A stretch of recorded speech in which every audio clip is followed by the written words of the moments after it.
नमस्कार, आप देख रहे हैं कैपिटल एक्सप्रेस और मैं हूं आपके साथ मानवी ठाकुर। आज की कुछ खास खबरें। निजी मेडिकल और डेंटल कॉलेजों में एनआरआई कोटे से प्रवेश को लेकर बड़ा घोटाला सामने आया है। भारतीय राष्ट्रीय छात्र संगठन एनएसयूआई ने आरोप लगाया है कि एमबीबीएस, बीडीएस और पीजी कोर्स में प्रवेश के नाम पर हर साल 800 से 1000 करोड़ रुपए का फर्जीवाड़ा हो रहा है। एनएसयूआई प्रदेश उपाध्यक्ष रवि परमार ने बताया कि शासन, निजी मेडिकल कॉलेज और विश्वविद्यालय प्रबंधन की मिलीभगत से यह भ्रष्टाचार लंबे समय से चल रहा है। अवैध कमाई का हिस्सा शिक्षा माफिया, विभागीय अधिकारी और मंत्री तक पहुंचता है, जिसके कारण हर बार छात्रों की शिकायतें दबा दी जाती हैं। एनएसयूआई का कहना है कि इस धांधली से गरीब और मेधावी छात्रों का भविष्य बर्बाद हो रहा है। संगठन ने मांग की है कि एनआरआई कोटे से दाखिला पाने वाले सभी छात्रों के दस्तावेजों की एसटीएफ से हाईकोर्ट के रिटायर्ड जज की निगरानी में जांच कराई जाए। साथ ही दस्तावेजों का सत्यापन सरकारी मेडिकल कॉलेजों के अधिकारियों से करवाकर उन्हें सार्वजनिक पोर्टल पर अपलोड किया जाए। निश्चित रूप से हम निरंतर और लगातार लड़ाई लड़ते आ रहे हैं। कहीं ना कहीं ये भविष्य के साथ खिलवाड़ है, छात्रों के भविष्य के साथ खिलवाड़ है। और जिस प्रकार से हम देख सकते हैं कि इसे पारदर्शी नियम लागू करवाने की मांग को लेकर हम सबके सब एनएसए के छात्र, एनएसए भोपाल, एनएसए पूरा मध्य प्रदेश जो है इस आंदोलन को एक उग्र आंदोलन बनाएगा अगर हमारी मांगे नहीं मानी जाती है। और निश्चित रूप से अगर हमें ज़रूरत पड़ेगी तो सड़क से संसद तक की हम ये लड़ाई लड़ेंगे। साथ ही साथ छात्र हित में अगर ज़रूरत पड़ती है तो हम हाई कोर्ट भी जाना पड़ेगा, सुप्रीम कोर्ट भी आना पड़ेगा, हम जरूर जाएंगे।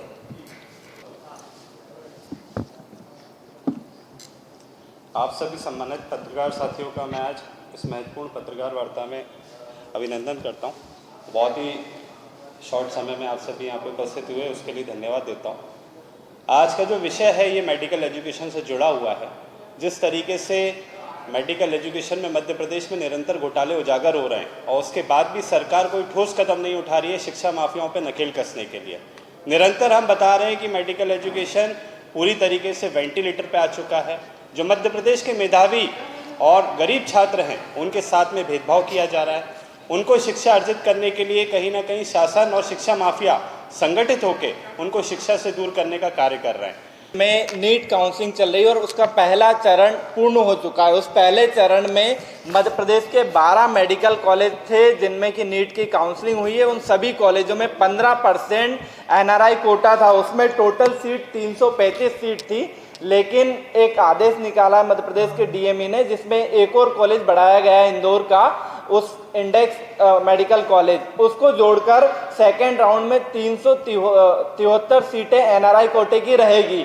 इन सीटों के माध्यम से मध्य प्रदेश में एक बड़ा भ्रष्टाचार किया जा रहा है। लंबे समय से ये भ्रष्टाचार सालों से चलता आ रहा है और इस भ्रष्टाचार में मध्य प्रदेश शासन के अधिकारी समेत विभागीय मंत्रियों की संलिप्तता हमेशा से रही है। और इसमें जिस तरह से देखा जाता है कि एनआरआई सीट 1 करोड़ से 1.5 करोड़ में बेची जाती है और इन सीटों के बदले फर्जी एनआरआई सर्टिफिकेट जारी किए जाते हैं और फर्जी एनआरआई सर्टिफिकेट के आधार पर पूरी तरह से एनआरआई कोटे में एडमिशन लिया जाता है। पूरी तरह से नियमों को दरकिनार कर दिया जाता है। जब एनआरआई कोटे में एडमिशन लेना होता है मेडिकल कॉलेजों को, निजी मेडिकल कॉलेज और निजी विश्वविद्यालय इन नियमों की धज्जियां उड़ा रहे हैं, जबकि सुप्रीम कोर्ट का एक स्पष्ट आदेश है जिसमें कि ब्लड रिलेशन से ही आप एनआरआई उसको घोषित कर सकते हो, लेकिन यहाँ पर फर्जी सर्टिफिकेट के आधार पर मध्य प्रदेश के मेडिकल कॉलेजों में एडमिशन होते हैं। सुप्रीम कोर्ट के स्पष्ट आदेश में है कि या तो वो माता पिता हो या फिर उसके चाचा चाची हो या फिर उसके सगे भाई बहन हो